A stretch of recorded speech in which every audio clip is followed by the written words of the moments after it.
नमस्ते मेरे प्यारे बच्चों। आप सब लोग कैसे हो? जैसे कि हमने अपने पिछले कक्षा में कहा कि आज हम क्या करने वाले हैं। आज हम अपना दूसरा अध्याय के अभ्यास प्रश्न करने वाले हैं। तो सभी अपने किताब, नोटबुक, पेन, पेंसिल सभी हाथ में रखिएगा। पहले के प्रश्न हम लोग क्या करेंगे, हम लोग किताब में लिखेंगे। तो आप लोग अपने पेंसिलें अपने हाथ में रखिएगा और उत्तर इसका कैसे लिखोगे, पेंसिल से लिखना काफी है। तो शुरू करते हैं। तो सभी अपने किताब निकाल लीजिए। चलिए हम लोग अपना अभ्यास प्रश्न शुरू करने जा रहे हैं।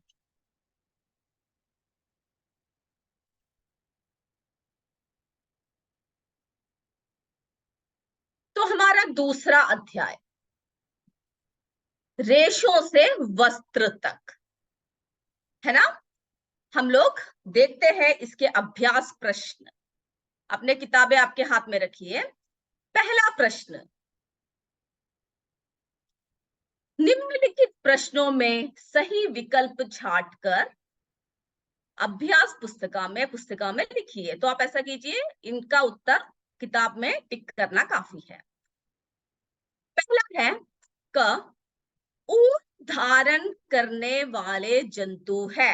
कौन कौन है ये देखिए। अ, ऊंट तथा याक। बी, एल्पैका तथा लामा। स, अंगोरा बकरी तथा काश्मीरी बकरी। तो आपको इसका उत्तर पता है ना, क्या है उत्तर? जी हाँ, उपरोक्त सभी, यानी ये सभी है, सारे ही क्या है, ऊन धारण करने वाले जंतु है।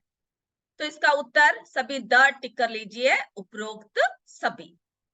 सभी ने कर लिया ना।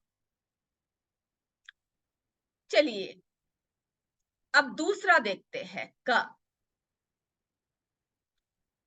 भेड़ तथा रेशम कीट होते हैं। अ, शाकाहारी। ब, मांसाहारी। स, सर्वहारी। द, अपमार्जक। तो इसमें से सही उत्तर क्या है? भेड़ और रेशम। आपको पता है ना क्या है? शाकाहारी, पेड़ पौधे पत्ते खाते हैं, है ना। रेशम कीट भी हमने देखा पत्ते खाते हैं। तो शाकाहारी। सभी टिक कर लीजिए।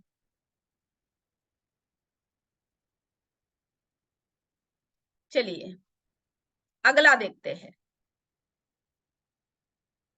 ग, भेड़ के रेशों की चिकनाई, धूल और गर्त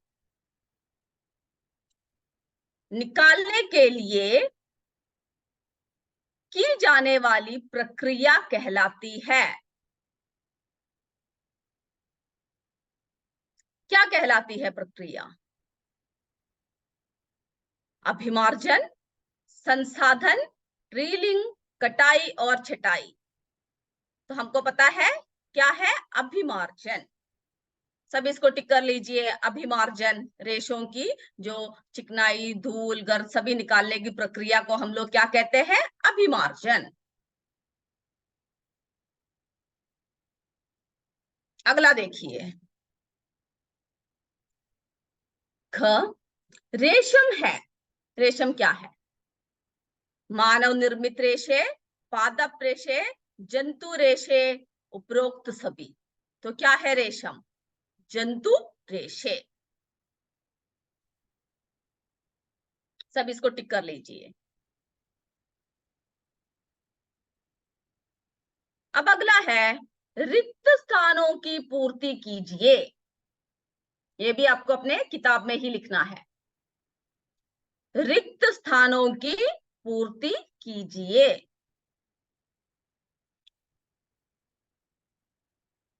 ऊंट सामान्यतः पालतू भेड़ों के त्वचीय डैश से प्राप्त किए जाते हैं। तो किससे प्राप्त किए जाते हैं? उनके त्वचीय बालों से। किससे प्राप्त होता है? बालों से। तो बालों, आप इसमें बालों लिख लीजिए, बाल। उनके बालों से प्राप्त होता है।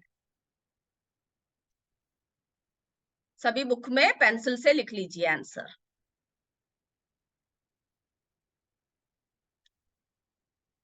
चलिए अगला देखिए। ऊन के रेशों के बीच, ऊन के रेशों के बीच वायु रुककर ऊष्मा की डैश का कार्य करती है। ऊष्मा की कुचालक, है ना, ऊष्मा की कुचालक, यानी ये ऊष्मा को क्या है, आसानी से बाहर अंदर नहीं आने देता।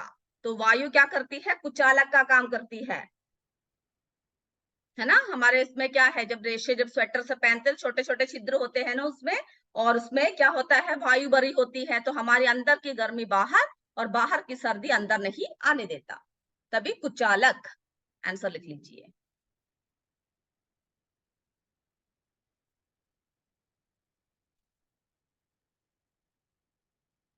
अगला देखिए, अगला प्रश्न देखिए, सब अपने किताब हाथ में रखेंगे। रेशम प्राप्त करने के लिए रेशम कीट पालन विज्ञान डैश कहलाती है। क्या कहलाता है, सेरिकल्चर।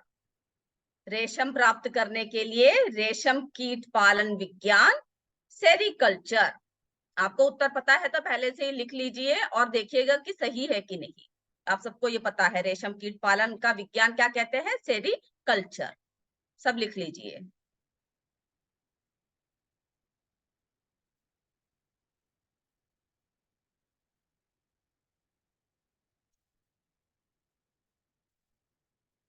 चलिए अब अगला देखिए। प्यूपा के चारों ओर रेशम ग्रंथि से सर्वाइत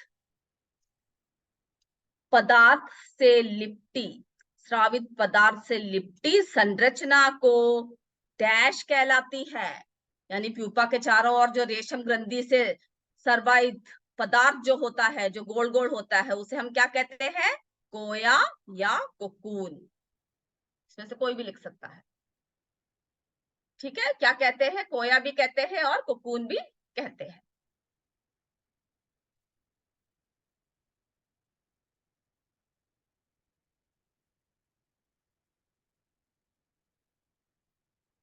लिख लिया ना।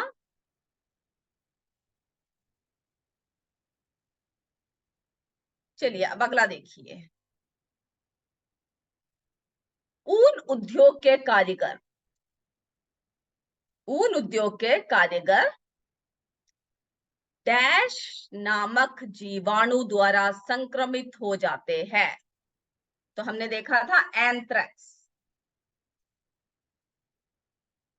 एंथ्रेक्स नामक जीवाणु द्वारा संक्रमित हो जाते हैं। तो सभी अपने रिक्त स्थान में एंथ्रेक्स।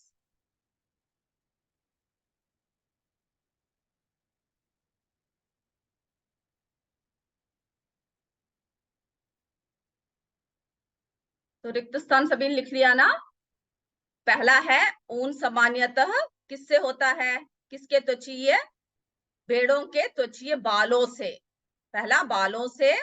दूसरा है ऊन के रेशों के बीच वायु रुककर ऊष्मा के डैश का कार्य करती है, कुचालक।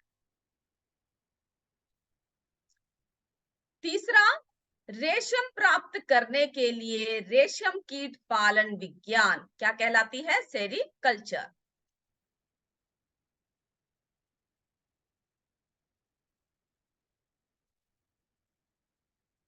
अगला है प्यूपा के चारों ओर रेशम ग्रंथि से स्रावित पदार्थ से लिपटी संरचना डैश कहलाती है, कोया या कोकून। और आखिर में है ऊन उद्योग के कारीगर डैश नामक जीवाणु से संक्रमित होते हैं।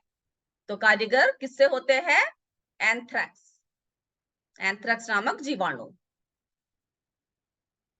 चलिए अब है सही और गलत, ये भी आपको किताब में ही करना है। निम्नलिखित कथनों में सही कथन के आगे सही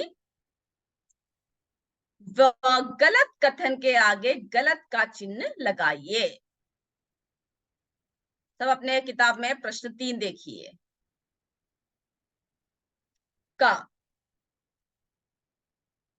कश्मीरी बकरी के बालों से पश्मीना ऊन की शालें बनाई जाती है। कश्मीरी बकरी के बालों से पश्मीना ऊन की शालें बनाई जाती है। तो ये क्या है? सही है। तो सभी सही कर दीजिए, सही का टिक कर दीजिए इसमें।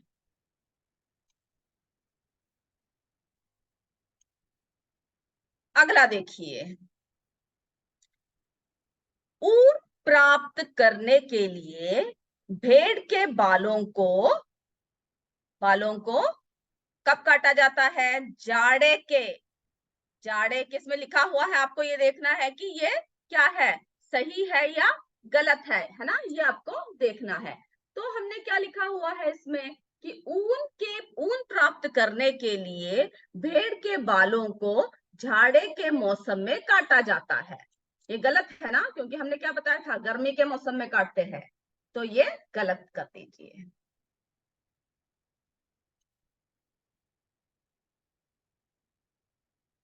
अगला देखिए, ग अच्छी नस्ल की भेड़ों को जन्म देने के लिए अच्छी नस्ल के भेड़ों को जन्म देने के लिए मुलायम बालों वाली विशेष भेड़ों के चयन की प्रक्रिया वर्णात्मक प्रजनन कहलाती है। सही है ना? क्या कहलाती है? वर्णात्मक प्रजनन।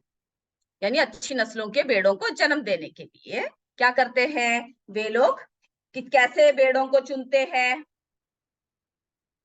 मुलायम बालों वाले विशेष भेड़ों की चयन की प्रक्रिया। तो ये सही कर दीजिए, सभी सभी इसके आगे टिक लगा दीजिए।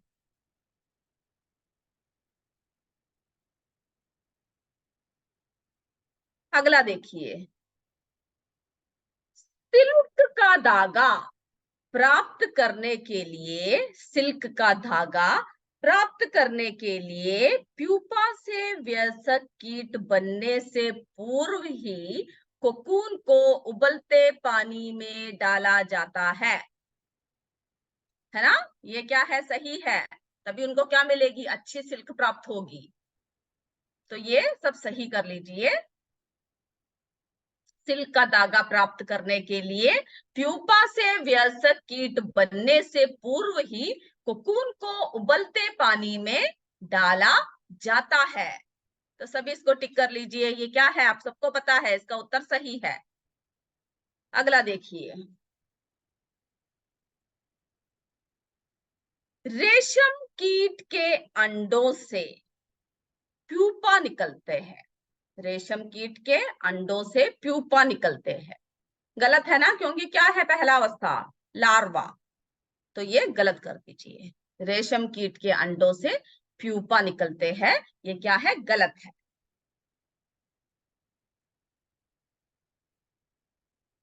सभी ने कर लिया ना? ये बिना बताए ही आपको आना चाहिए, क्योंकि हमने ये सब पढ़ा है। मुझे उम्मीद है आप सबने पहले से ही कर रखा होगा, है ना? चलिए अब अगला प्रश्न देखिए। प्रश्न 4, स्तंभ क में दिए गए वाक्यों को स्तंभ ख से जोड़ना है। ठीक है? तो ये देखिए, पहला क्या है? अभिमार्जन। तो आप ऐसा कीजिए, उसके सामने जो सही उसमें एक रेखा खींच दीजिए और लिख भी लीजिए कौन सा है ना? यानी या का है तो उसके सामने क लिख भी दीजिए और एक रेखा भी खींच दीजिए। ये भी आपको किताब में करना है और घर जाने के बाद इसको अपने नोटबुक में भी लिखना है। अभिमार्जन क्या है? अभिमार्जन, इसका उत्तर यह, काटी गई ऊन की सफाई। क्या है अभिमार्जन? काटी गई ऊन की सफाई। काटी गई ऊन की सफाई को क्या कहते हैं? अभिमार्जन। अब देखिए अगला, देखिए कोकून। कोकून, इसका उत्तर आपके किताब में जो लिखा है स्तंभ ख में, उससे जोड़ दीजिए। स रेशम के रेशे उत्पन्न करता है। कोकून, कोकून क्या उत्पन्न करता है? उसका उत्तर स में एक रेखा खींच दीजिए और स के साइड में ख लिख भी दीजिए। रेशम के रेशे उत्पन्न करता है।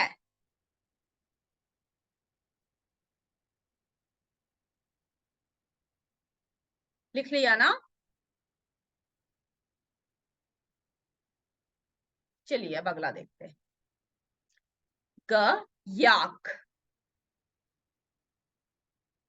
इसका उत्तर है द ऊन देने वाला जंतु। याक के सामने क्या लिखिए? ऊन देने वाला जंतु।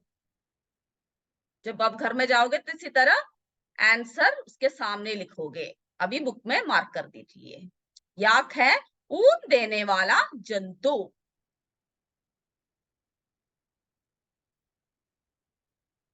अगला देखिए, शहतूत की पत्तियां। शहतूत की पत्तियां, तो इसका उत्तर आपको पता है, क्या है इसका आंसर? अ रेशम कीट का भोजन। शहतूत की पत्तियां क्या है?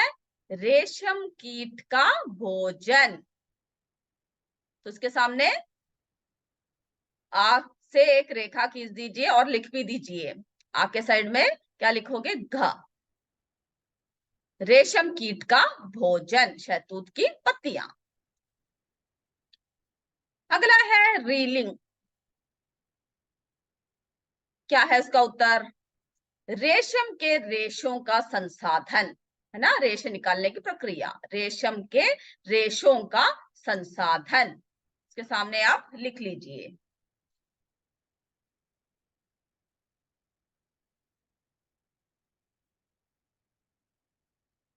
रीलिंग, है ना, रेशम के रेशों का संसाधन, यानी ये कोकूनों से क्या है?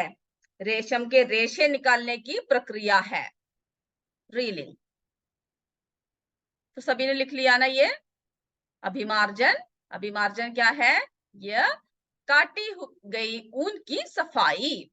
कोकून रेशम के रेशे उत्पन्न करता है। अगला है ग है याक। याक क्या है? ऊन देने वाला जंतु। ख है शहतूत की पत्तियां। शहतूत की पत्तियां रेशम कीट का भोजन। फिर हमने देखा रीलिंग, रेशम के रेशों का संसाधन। चलिए अब आप सब अपने नोटबुक को हाथ में ले लीजिए, क्योंकि हम लोग क्या करने जा रहे हैं? प्रश्नों के उत्तर। तो सबसे पहले आप प्रश्न लिख लीजिए। क ऊन किसे कहते हैं? उन जंतुओं के नाम लिखिए जिनसे ऊन प्राप्त किया जाता है। ये प्रश्न आप अपने किताब में देख के लिख सकते हैं। अभी अगर आपको समय नहीं मिल रहा तो आप उसके लिए एक दो लाइन छोड़ दीजिए। ऊन किसे कहते हैं? उन जंतुओं के नाम लिखिए जिनसे ऊन प्राप्त किया जाता है।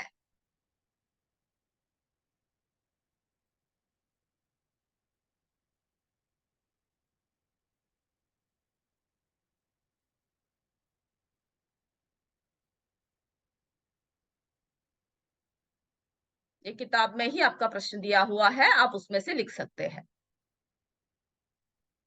तो हम लोग उत्तर देखते हैं।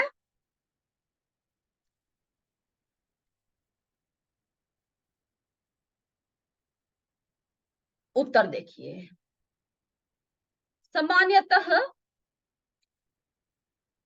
भेड़ के त्वचा के बाल से प्राप्त किए गए। लिखिए,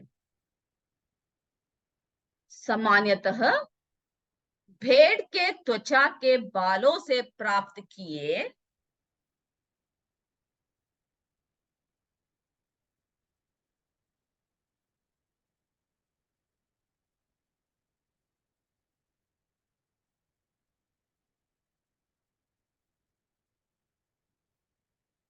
सामान्यतः भेड़ के त्वचा के बाल से प्राप्त किए जाने वाले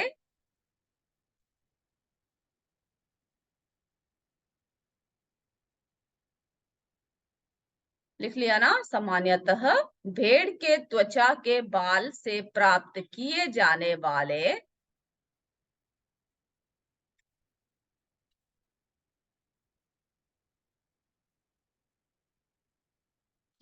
वाले मुलायम घने रेशों को मुलायम घने रेशों को ऊन कहा जाता है। मुलायम घने रेशों को ऊन कहा जाता है।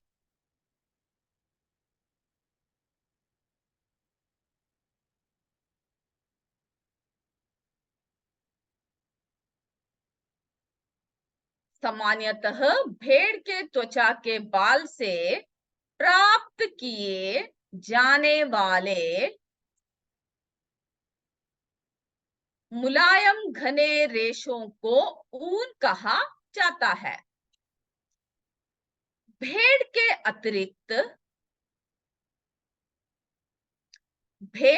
अतिरिक्त याक, ऊंट, बकरी आदि के त्वचीय बालों से भी ऊन प्राप्त किया जाता है।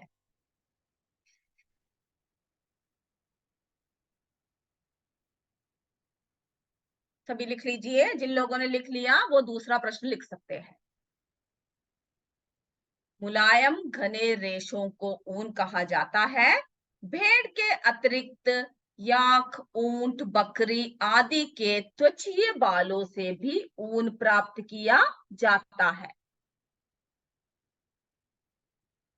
चलिए अब अगला प्रश्न देखिए। ख,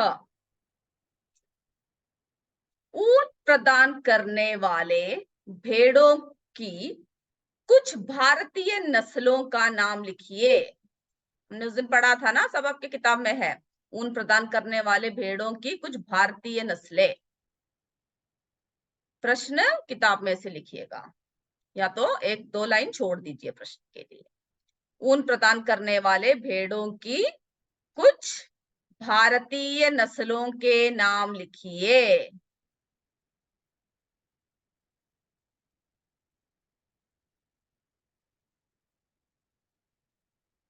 चलिए उत्तर देखते हैं।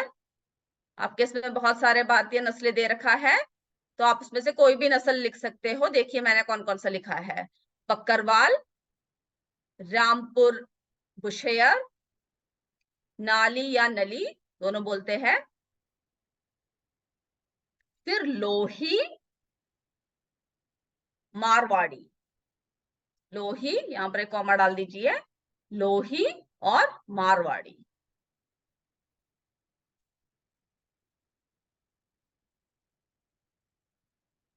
लोही और मारवाड़ी। तो आपको जो जो भेड़ों के भारतीय प्रजनन लिखने हैं आप किताब में से लिख सकते हो। किताब में पेज नंबर 10 में एक बॉक्स दे रखा है ना, पेज नंबर 10 में एक बॉक्स दे रखा है, उसमें बहुत सारे नस्लों का नाम लिखा हुआ है। तो उसमें से आप कुछ नस्ल लिख सकते हो। बकरवाल, रामपुर बुशेयर, नाली या नली, लोही, मारवाड़ी आदि।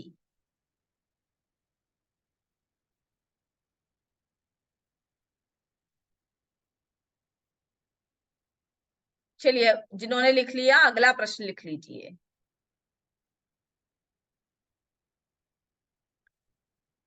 वर्णात्मक प्रजनन से आप क्या समझते हैं? घ, अगला प्रश्न लिखिए। वर्णात्मक प्रजनन से आप क्या समझते हैं?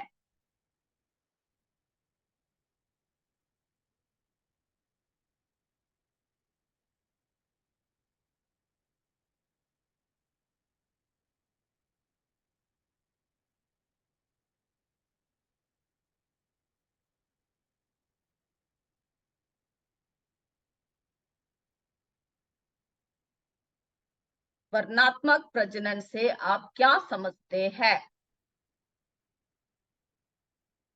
उत्तर लिखिए। भेड़ की जिन नस्लों के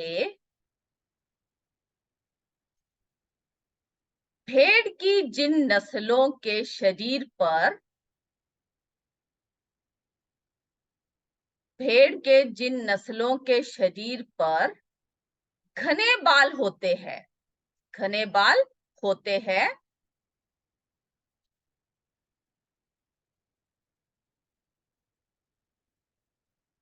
भेड़ के जिन नस्लों के शरीर पर घने बाल होते हैं, उनका अच्छी नस्ल की भेड़ों को जन्म देने उनका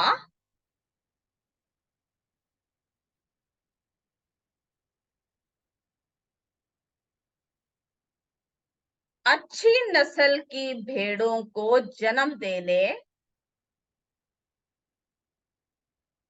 के लिए जनक के रूप में चयन करने की प्रक्रिया को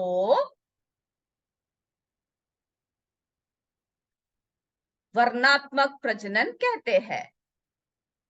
तो भेड़ की जिन नस्लों के शरीर पर घने बाल होते हैं, हमने बहुत से नस्ल के नाम देखे, तो जिन भेड़ों के शरीर पर घने बाल होते हैं, उनका अच्छी नस्ल की भेड़ों को जन्म देने के लिए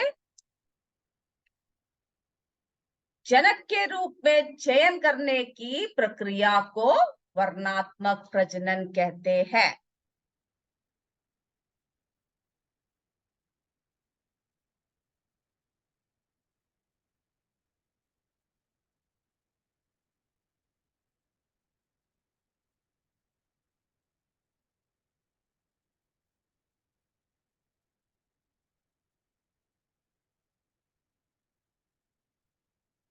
लिख लिया ना?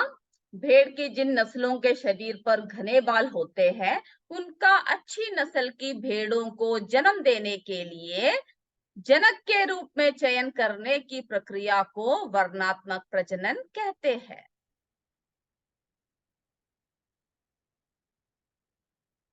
चलिए अब अगला देखते हैं। अगला प्रश्न लिख लीजिए।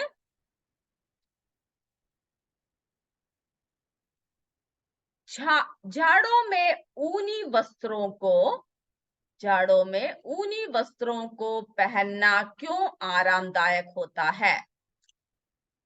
प्रश्न आप अपने किताब से देख के लिख लीजिए। जाड़ों में ऊनी वस्त्रों को पहनना जाड़ों में ऊनी वस्त्र को पहनना क्यों आरामदायक होता है? क्यों आरामदायक होता है?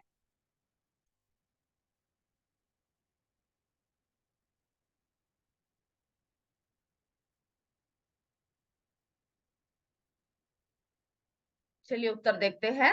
प्रश्न आप सबने लिख लिया ना? क्यों आरामदायक होता है? अब उत्तर देखिए। ऊनी रेशों के बीच ऊनी रेशों के बीच वायु अधिक मात्रा में भर जाती है। ऊनी रेशों के बीच वायु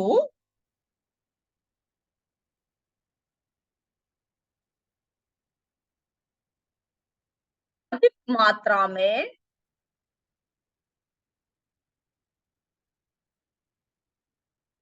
भर जाती है। जो ऊनी वस्त्रों के बीच में वायु अधिक मात्रा में भर जाती है, जो ऊष्मा की कुचालक की भांति कार्य करने लगती है।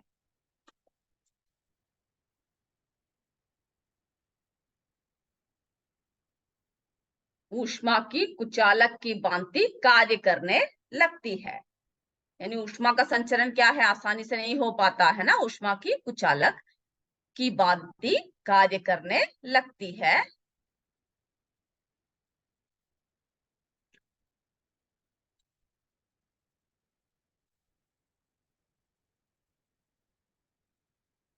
इस प्रकार सर्दी के मौसम में, इस प्रकार सर्दी के मौसम में ऊनी वस्त्र पहनने पर, ऊनी वस्त्र पहनने पर शरीर का ताप स्थिर रहता है, शरीर का ताप स्थिर रहता है और ठंड नहीं लगती है।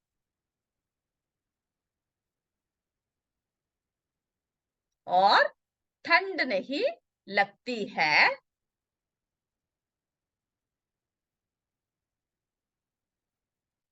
जिसके कारण जाड़ों में ऊनी वस्त्र पहनना आरामदायक